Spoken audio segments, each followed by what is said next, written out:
महफिल भी रोएगी हर दिल भी रोएगा, महफिल भी रोएगी हर दिल भी रोएगा, डूबेगी मेरी कश्ती साहिल भी रोएगा। इतना प्यार बांटूंगा दुनिया में मेरे दोस्त, मेरे मरने के बाद तो मेरा आशिक भी क्या मेरा कातिल भी रोएगा। आइए बच्चों, आपका स्वागत है आपके अपनी यूट्यूब चैनल एकलव्य ज्ञान स्थली एकेडमी पर। आज बच्चों हम क्लास 12th की फिजिक्स स्टार्ट करते हैं। शून्य से शिखर तक ले जाएंगे आपको। शून्य से शिखर तक मतलब आपको कुछ पता ना हो बाबू, हम आपको पता करवा देंगे फिजिक्स क्या चीज़ होती है, आपको हम सिखा देंगे। तो आइए हमारे साथ लगिए, हम स्टार्ट करते हैं बच्चों कक्षा 10 की फिजिक्स, कक्षा 10 भौतिक विज्ञान। पहले हम थोड़ा सा जानेंगे कि भौतिक विज्ञान चीज़ क्या है, उसके बाद हम स्टार्ट करते हैं। तो बच्चों हम बात करते हैं विज्ञान की, पहले विज्ञान की बात करते हैं बाबू। विज्ञान क्या चीज़ होता है? विज्ञान बच्चों किसी भी विषय के बारे में सुव्यवस्थित क्रमबद्ध तरीके से जानकारी करवाता है, इसे ही क्या कहते हैं बच्चों? विज्ञान कहते हैं। याद रखिएगा, जैसे आपके पास अगर कोई बच्चा लोहा है तो लोहे के बारे में भी अगर सुव्यवस्थित सुसंगठित अगर अध्ययन करता है, वो क्या कहलाता है? विज्ञान कहलाता है। तो विज्ञान बच्चा एक सब्जेक्ट नहीं है, एक सीखने का तरीका है। मैं आपको बताता हूँ कैसे। अब विज्ञान की बात करते हैं। विज्ञान का मतलब होता है बच्चों जानना। विज्ञान का मतलब होता है जानना। बच्चों विज्ञान का मतलब हम बात करते हैं बच्चों जानने की। अब ये जानने वाली बात क्या है? देखिए, विज्ञान का मतलब जानना। और बच्चों तो किसी भी चीज़ के बारे में, किसी भी वस्तु विषय, किसी भी विषय वस्तु के बारे में जानना ही बाबू विज्ञान कहलाता है। विज्ञान कहलाता है। अच्छा, आपके दिमाग में आ गया होगा, बताओ ये क्या कह रहे हैं? तो बच्चों विज्ञान का मतलब आज के बाद याद रखिएगा जानना होता है। अगर विज्ञान की बात करते हैं बच्चों, विज्ञान को हम अंग्रेजों की भाषा में क्या कहते हैं बच्चों? साइंस कहते हैं। साइंस कहते हैं। और साइंस शब्द की उत्पत्ति जो हुई थी बच्चों, साइंस शब्द की उत्पत्ति सिंट्रिया शब्द से हुई है। सिंट्रिया शब्द से हुई है। सेंट्रिया शब्द से हुई है, जिसका अर्थ होता है बच्चों, जिसका अर्थ होता है टू नो। जिसका अर्थ टू नो होता है। To know. तो बाबू टू नो मतलब जानना। अब बात आती है, अगर जब भी आपसे कोई पूछे कि विज्ञान क्या चीज़ है, तो कह दो बच्चों विज्ञान क्या है? किसी भी चीज़ के बारे में जानना बताता है, वही क्या है? आपका विज्ञान है। किसी भी वस्तु के विषय के बारे में आप कह सकते हैं, किसी भी चीज़ के बारे में अध्ययन करवाने वाला ही क्या कहलाता है? विज्ञान कहलाता है। विज्ञान को अंग्रेजी में हम साइंस कहते हैं। और साइंस शब्द की उत्पत्ति बच्चों सेंट्रिया शब्द से हुई है, जिसका अर्थ होता है टू नो। और टू नो मतलब होता है जानना। अब बच्चों उसी श्रृंखला में आता है, उसी श्रृंखला में स्टार्ट किए हैं बच्चों कौन सा? भौतिक। देखिए भौतिक विज्ञान क्या चीज़ होता है? भौतिक विज्ञान की बात करते हैं बच्चों। देखिए भौतिक शब्द की उत्पत्ति कहाँ से हुई है बच्चों? प्राचीन काल में जो संस्कृत के वेद होते थे, संस्कृत के वेद में भौतिक शब्द का उपयोग जो है प्रकृति के बारे में, प्रकृति को इंडिकेट करने के लिए किया जाता था। मतलब वहाँ पर बताया गया कि जो प्रकृति होता है वही आपका क्या है? भौतिक विज्ञान है। तो बच्चों प्रकृति प्लस विज्ञान मतलब जानना। बाबू प्रकृति प्लस जानना, तो कुल मिला के प्रकृति के बारे में जानना ही क्या कहलाएगा? भौतिक विज्ञान कहलाएगा। तो याद रखिएगा बच्चों, प्रकृति के बारे में जानना ही क्या कहलाएगा? आपका भौतिक विज्ञान कहलाएगा। आपसे जब भी कोई पूछेगा, कह दो हमारे चारों तरफ जितनी भी घटनाएं घट रही हैं, उनका अध्ययन हम जहां करते हैं वही हमारा क्या है बच्चों? फिजिक्स है, जिसको अंग्रेजी में हम भौतिक है, जिसको अंग्रेजी में कहते हैं फिजिक्स। अब बच्चा फिजिक्स की बात करते हैं, तो बताओ फिजिक्स शब्द की उत्पत्ति कहाँ से हुई है? फिजिक्स शब्द की उत्पत्ति कहाँ हुई बच्चों? फिजिक्स शब्द की उत्पत्ति हुई है फ्यूसिस शब्द से। फ्यूसिस शब्द से हुई है बच्चों, जिसका मतलब वहां बताया गया था नेचर। बच्चों ग्रीक शब्द है फ्यूसिस, फ्यूसिस जहाँ उसका मतलब बताया गया था नेचर। अब बच्चों नेचर प्लस टूनो, बाबू नेचर प्लस टूनो, नेचर प्लस टूनो, बताओ नेचर प्लस टूनो, इसका मतलब बच्चों नेचर मीन्स प्रकृति, टू मीन्स जानना, तो मतलब नेचर के बारे में जानना ही क्या कहलाया आपका फिजिक्स कहलाया। अब उम्मीद करते हैं बच्चों आपको फिजिक्स क्लियर हो गया, विज्ञान कहाँ से आया, फिजिक्स कहाँ से आया, पूरा एकदम क्लियर है। आगे बढ़ते हैं बच्चों, अब हम स्टार्ट करते हैं कक्षा 10 की जो फिजिक्स है। पहला चैप्टर है बच्चों प्रकाश, प्रकाश तथा प्रकाश से संबंधित जो घटनाएं हैं, प्रकाश तथा प्रकाश का परावर्तन हो गया बाबू, प्रकाश का परावर्तन, परावर्तन या इससे और चीज़ें संबंधित चीज़ें पढ़ेंगे। तो बच्चा हम स्टार्ट करते हैं प्रकाश तथा प्रकाश का परावर्तन। हम कहाँ पढ़ते हैं बच्चों, एक फिजिक्स का एक ब्रांच आता है जिसका नाम क्या है प्रकाशिकी। तो बच्चों प्रकाशिकी क्या होता है याद रखिएगा, कहाँ पढ़ेंगे प्रकाश तथा प्रकाश का परावर्तन, प्रकाशिकी में, प्रकाशिकी, प्रकाशिकी में जिसको बोलते हैं बच्चों ऑप्टिक्स बोलते हैं। तो कहोगे भौतिक विज्ञान की वह शाखा, भौतिक विज्ञान की वह शाखा, वह शाखा जिसमें हम प्रकाश, प्रकाश तथा प्रकाश से संबंधित, प्रकाश तथा प्रकाश से संबंधित चीज़ों का क्या करते हैं बच्चों, अध्ययन करते हैं। प्रकाश तथा प्रकाश से संबंधित घटनाओं का क्या करते हैं बच्चों, घटनाओं का अध्ययन करते हैं, घटनाओं का अध्ययन करते हैं, अध्ययन करते हैं, प्रकाशिकी कहलाता है, प्रकाशिकी कहलाता है। बाबू एकदम क्लियर है। अगर आपसे पूछा जाए भैया आप प्रकाश पढ़ रहे हो, कहाँ से पढ़ रहे हो, तो कह दो एक फिजिक्स का एक ब्रांच है यार, वो फिजिक्स का ब्रांच क्या है प्रकाशिकी। और प्रकाशिकी में हम लोग क्या पढ़ने वाले हैं बच्चों, प्रकाश के बारे में अध्ययन करने वाले हैं। तो चलिए बच्चों अगर आपसे जब भी पूछा जाए प्रकाशिकी क्या है, भौतिक विज्ञान की वह शाखा जिसके अंतर्गत हम प्रकाश तथा प्रकाश से संबंधित घटनाओं का अध्ययन करते हैं, उसे हम क्या कहते हैं, प्रकाशिकी कहते हैं। प्रकाशिकी बाबू दो प्रकार का होता है, एक होता है बच्चों प्रकाशिकी में दो प्रकाशिकी आता है बच्चों, एक तरंग प्रकाशिकी होता है, एक तरंग प्रकाशिकी है आपके पास,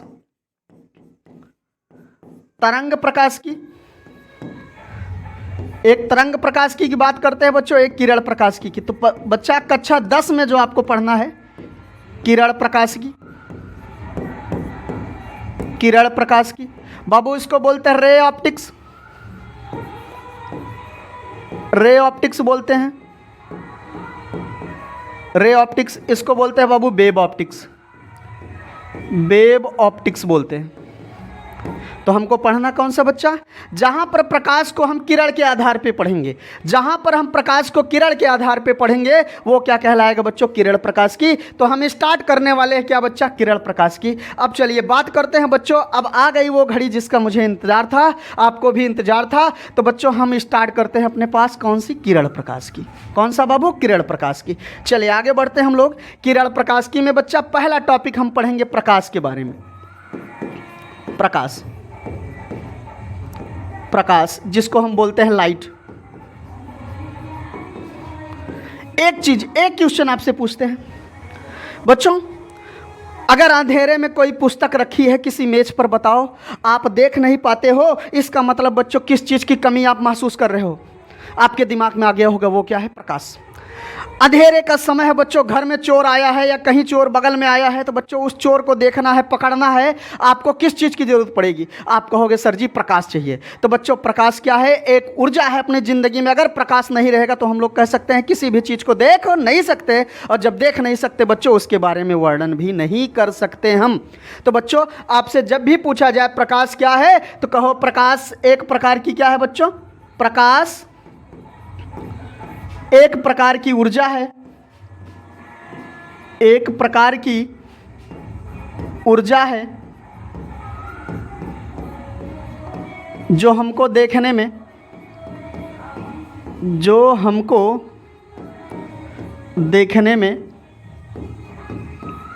में सहायता करता है। चलिए, तो प्रकाश एक प्रकार की ऊर्जा है जो हमको देखने में क्या करता है बच्चों? सहायता करता है। अब बात करते हैं बच्चों प्रकाश के आधार पर वस्तुएं। बात करते हैं बाबू प्रकाश के आधार पर वस्तुएं। प्रकाश के आधार पर वस्तुएं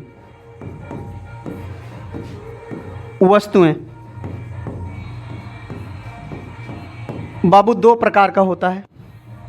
प्रकाश के आधार पे वस्तुएं कितनी प्रकार की? दो प्रकार की होती है बच्चों। एक दीप्त वस्तुएं होती हैं, एक अदीप्त वस्तुएं। दीप्त वस्तुएं किसे कहते हैं बच्चों? जो प्रकाश का स्वतः उत्सर्जन करती हैं, मतलब स्वयं वो क्या करती हैं? पैदा करती हैं प्रकाश को, उन्हें हम क्या कहते हैं बच्चों? दीप्त कहते हैं। और जो स्वयं प्रकाश को उत्सर्जन नहीं करते उसको हम क्या कहते हैं? अदीप्त कहते हैं। तो बच्चों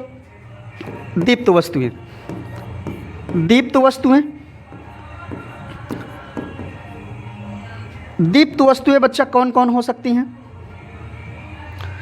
दीप्त वस्तुएं, चलिए देखते हैं बच्चों। अब बताओ बाबू लालटेन क्या है? लालटेन क्या है बाबू आपका? आप कहोगे दीप्त है। सूर्य क्या है आपका? कहोगे दीप्त है। जुगनू क्या है?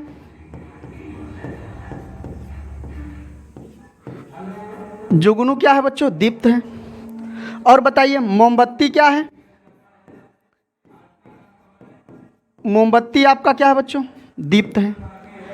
विद्युत बल्ब क्या है बाबू? विद्युत बल्ब दीप्त है। चलिए, तो लगभग इतने आपके पास दीप्त वस्तुएं हैं।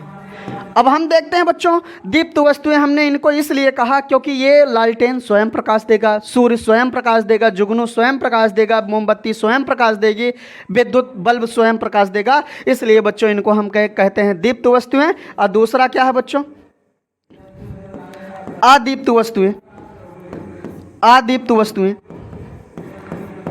आज तो आ जाएगा बच्चों मज़ा। क्या आएगा? मज़ा। ये आप लेते हैं नॉन ल्यूमिनस थिंग्स, इसको अंग्रेज़ों की भाषा में कहते हैं बच्चों non luminous things. Non luminous things. आइए देखते हैं जोर कितना बाजुए कातिल में है, सरफरोशी की तमन्ना अब हमारे दिल में है। तो बच्चों ऐसी वस्तुएं जो प्रकाश का स्वतः उत्सर्जन नहीं करती उन्हें हम क्या कहते हैं? अदीप्त कहते हैं। जैसे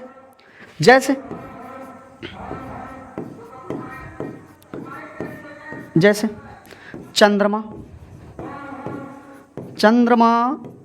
अरे हरे हरे हरे, कुछ लोग के दिमाग में आ गया होगा अरे चंद्रमा तो प्रकाश देता है। तो बच्चा चंद्रमा का खुद का प्रकाश नहीं है बाबू। चंद्रमा सूर्य, जब देखिए सूर्य के प्रकाश की किरणें पृथ्वी पे गिरती हैं और पृथ्वी से रिफ्लेक्ट होकर ही चंद्रमा पे जाती हैं, तब चंद्रमा का दिखाई देता है, नहीं तो बच्चों हमको दिखाई नहीं देता। तो याद रखिएगा चंद्रमा क्या है बच्चों? अदीप्त है। पृथ्वी भी क्या है अपने पास? पृथ्वी भी क्या है बच्चों? अदीप्त है। अब बताओ किताबें क्या हैं?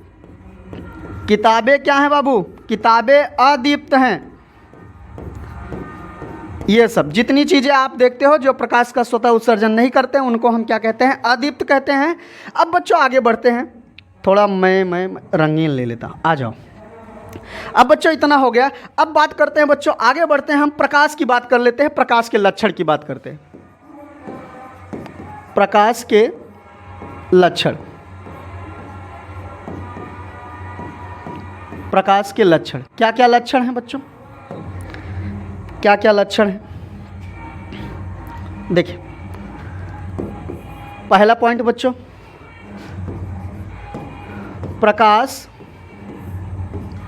प्रकाश सीधी रेखा में चलता है।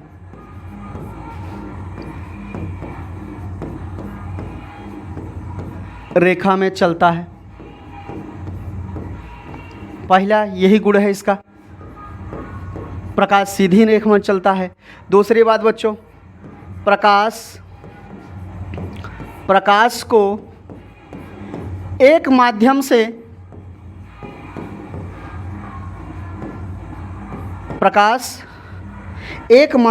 दूसरे माध्यम में, प्रकाश एक माध्यम से दूसरे माध्यम में चला जाता है, दूसरे माध्यम में चला जाता है।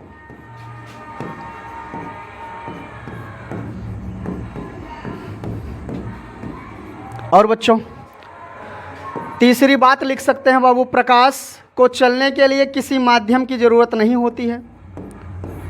प्रकाश को एक स्थान से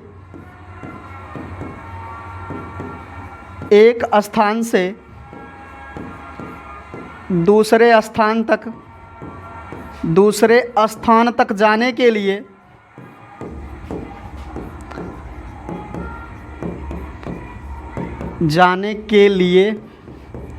माध्यम की आवश्यकता नहीं होती।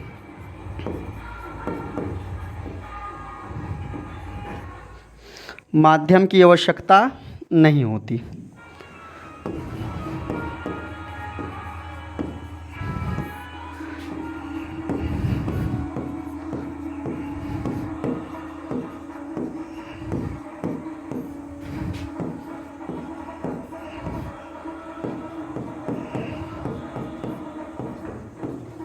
आगे बच्चा चलिए, निर्वात या वायु में बच्चों प्रकाश बहुत तेजी से चलता है। अगर कोई आपसे सवाल करे कि आपने प्रकाश को देखा, तो बच्चा प्रकाश को आप नहीं देख सकते, क्योंकि प्रकाश की चाल क्या होती है बच्चों, बहुत ही ज़्यादा होती है।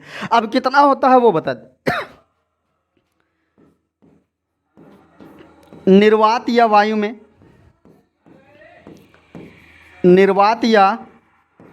में प्रकाश की चाल बाबू,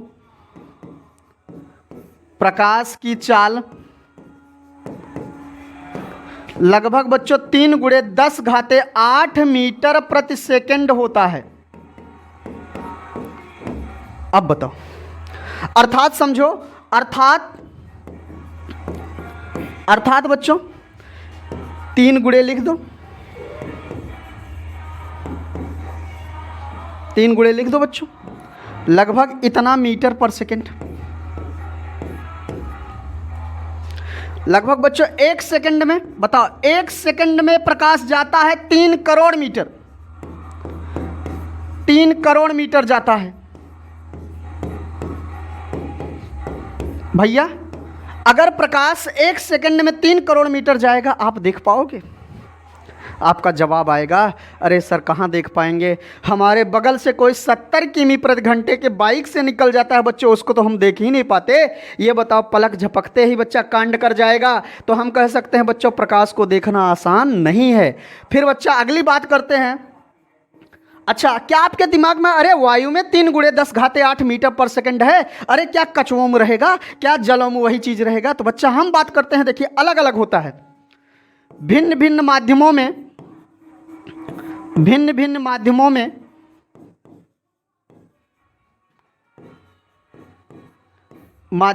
प्रकाश की चाल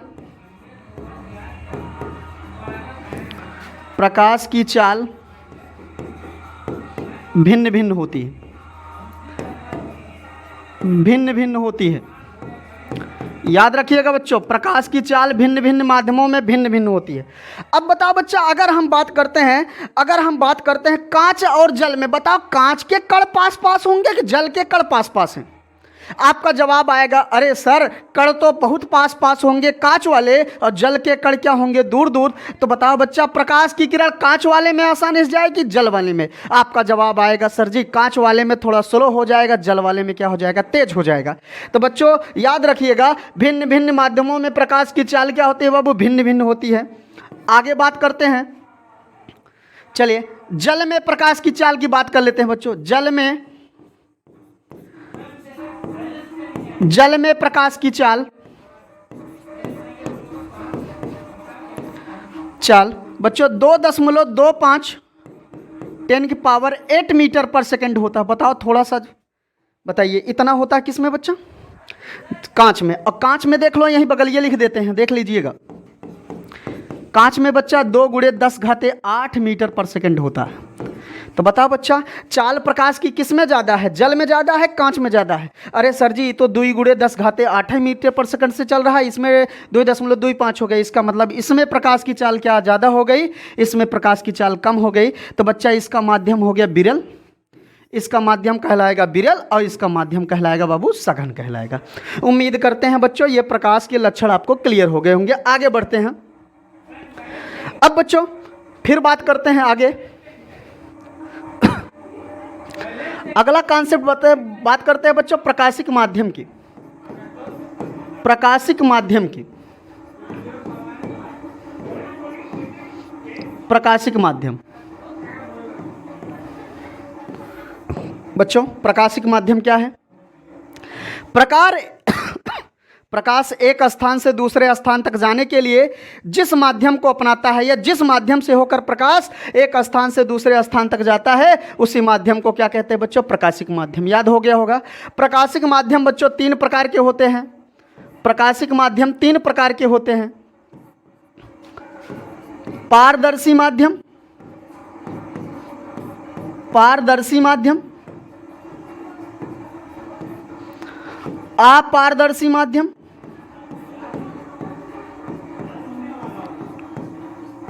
अपारदर्शी माध्यम। तीसरा है बच्चों अपने पास पारभासी माध्यम। पारभासी माध्यम। देखिए बात करते हैं बच्चों, पारदर्शी माध्यम किसे कहेंगे बाबू, अपारदर्शी किसे कहेंगे, और पारभासी किसे कहेंगे? तो बच्चा वह माध्यम जिससे प्रकाश की किरणें अधिकांश पार निकल जाएं तो उसको हम कहते हैं बच्चों पारदर्शी माध्यम। और जिससे एकदम नहीं निकल पाए, बिल्कुल ना निकल पाए बच्चों, बिल्कुल ना निकल पाए, बिल्कुल ना निकल पाए, बिल्कुल ना निकल पाए, तो समझ जाना क्या है बच्चों? अपारदर्शी। हल्का, बहुत कम, आंशिक रूप से, आंशिक रूप से, आंशिक रूप से ही अगर आर पार निकल जाए तो वो क्या कहलाएगा बच्चों? पारभासी माध्यम कहलाएगा। अगला बात करते हैं बच्चों पारदर्शी। जैसे अब मैं आपसे पूछता हूं पारदर्शी माध्यम कौन कौन? बाबू जैसे कांच की बात कर लिया, कांच में प्रकाश जाता है, कांच हो गया, जल हो गया, कांच हो गया, रुको दिखाते हैं तुमको, ये जल हो गया, वायु हो गया बाबू, बताओ। और कह सकते हैं बच्चों स्वच्छ जल हो गया, स्वच्छ जल आदि आदि। आगे अब बताइए बच्चों, बिल्कुल ना निकले जैसे, बताओ पेंट की हुई दीवार ले लो, पेंट की हुई दीवार, दीवार, मनुष्य का शरीर, क्या हमारे पेटवम से आप मारोगे तो इधर निकल जाएगा प्रकाश किरण? नहीं निकल सकता बच्चों। आगे बताओ। आंशिक रूप से अगर हम बात करते हैं बच्चों, तेल लगा हुआ कागज ले ले, तेल लगा हुआ, तेल लगा हुआ कागज, तेल लगा हुआ कागज। अब बताओ कैसे तेल लगा हुआ कागज आ जाएगा? बच्चों हम तेल लगाए सिर में, उसके बाद हम एक कागज उठाए, ऐसे ऐसे कर ले, और ऐसे ऐसे करके जब हम टार्च मारेंगे बच्चा, प्रकाश की किरण बहुत कम जाएगी, इसलिए हमको पता चल जाएगा क्या है बच्चा? पारभासी माध्यम। वो कागज क्या बन गया अपने लिए? पारभासी माध्यम। आगे बताते हैं। गंदा जल, गंदा जल। तो बच्चों गंदा जल भी क्या है? पूरी तरह देखिए, जब हम टार्च मारेंगे बच्चों या कोई प्रकाश की किरण गंदे जल में गिराएंगे, तो गंदे जल में जो बच्चा कण हैं, जो धूल कण मिट्टियाँ उपस्थित हैं और प्रकाश के कणों में क्या होगा, टक्कर होगा, और टक्कर के दौरान बच्चों प्रकाश की किरणें बच्चों हो सकता है प्रकीर्णित हो जाए या अवशोषित हो जाए। बच्चा पूरी तरह प्रकाश की किरणें पार नहीं निकल सकती, इसलिए बच्चा आप कहोगे गंदा जल भी क्या है, आपका पारभासी माध्यम है। गंदा जल भी आपका क्या है बाबू, पारभासी माध्यम है।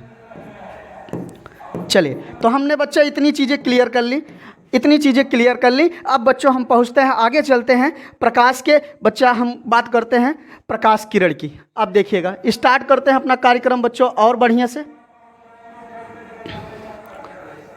प्रकाश की किरण, अब देखिए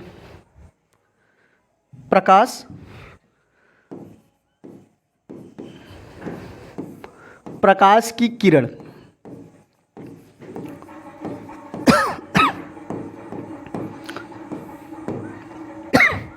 रे ऑफ लाइट, इसको क्या बोलते हैं बच्चों,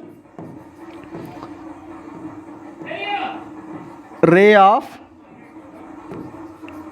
ऑफ बोलते हैं बच्चों, लाइट बोलते हैं। देखिए इसमें क्या होता है बच्चों, प्रकाश एक स्थान से दूसरे स्थान तक जाने के लिए, जिस ऋजुरेखी मार्ग को अपनाता है, प्रकाश एक स्थान से दूसरे स्थान तक जाने के लिए जिस ऋजुरेखी मार्ग को क्या करता है बाबू,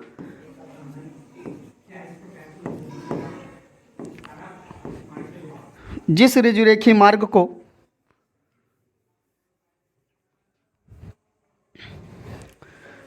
यहां देखिए,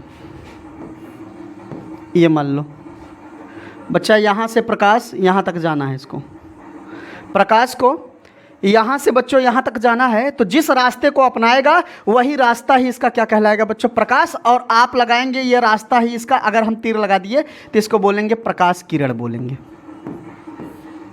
प्रकाश किरण।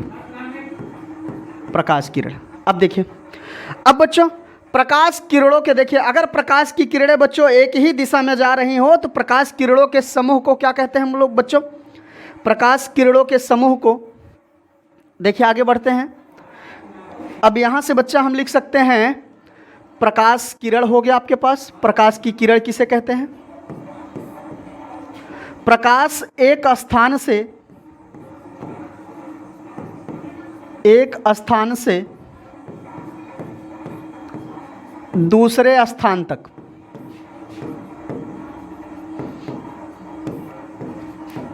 जाने के लिए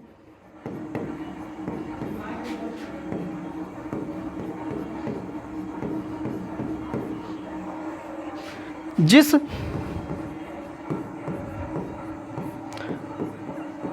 ऋजुरेखी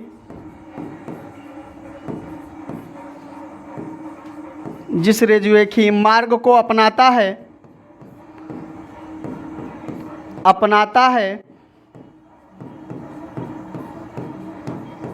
उसे हम प्रकाश की किरण कहते हैं, उसे हम प्रकाश की किरण कहते हैं।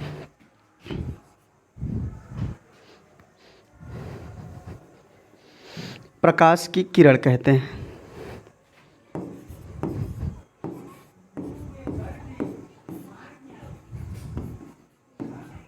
बच्चों अगर प्रकाश की किरणें एक तरफ जाएं, ये देखिए ये क्या है, प्रकाश किरण हो गई। अगर प्रकाश की किरण बच्चों एक ही दिशा में संचित होंगी तो उनको हम कहते हैं बच्चों, उनके समूह को कहते हैं प्रकाश पुंज कहते हैं। प्रकाश पुंज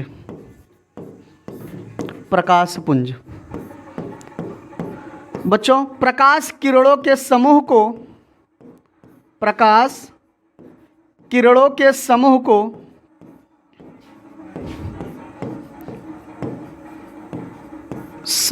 प्रकाश पुंज कहते हैं बाबू, प्रकाश पुंज कहते हैं।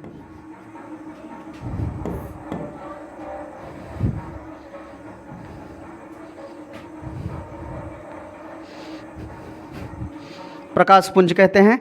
आगे देखिए, प्रकाश पुंज के प्रकार,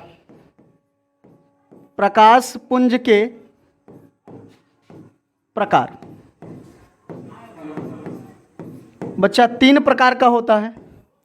3 प्रकार का कौन कौन होता है बच्चों,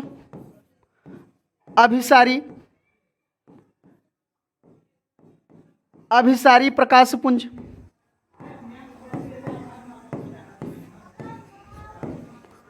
अभिसारी प्रकाश पुंज, अभिसारी प्रकाश पुंज। दूसरा अपसारी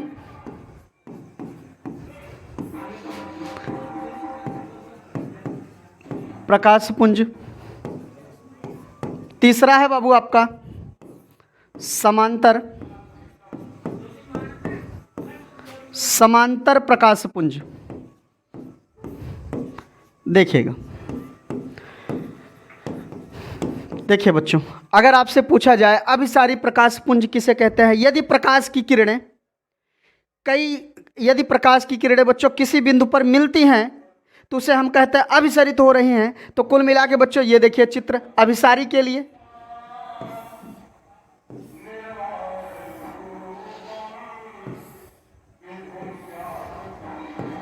अब बहुत सारी प्रकाश की किरण बच्चों अगर किसी बिंदु पर आके मिले तो उसको हम कहते हैं बच्चों अभिसारी कहते हैं। ये क्या हो रही है, अभिसारित तो हो रही हैं, अभिसारी किरण पुंज बोलेंगे इसका नाम, किरण पुंज। आगे देखो बच्चों, यदि प्रकाश की किरणें किसी एक बिंदु से बच्चों जा रही होंगी तो इसको कहते हैं अपसरित हो रही हैं। अपसरित मतलब बच्चों फैल रही हैं, तो इनको हम कहेंगे अपसारी, अपसारी किरण पुंज कहेंगे, अपसारी किरण पुंज कहेंगे। और बच्चों यदि प्रकाश की किरणें ऐसे निकल जाए, समांतर निकल जाए बच्चों, कभी भी एक दूसरे को काटे ना, तो ऐसे प्रकाश किरणों के समूह को बच्चों कहते हैं समांतर प्रकाश पुंज कहते हैं, समांतर प्रकाश पुंज कहते हैं।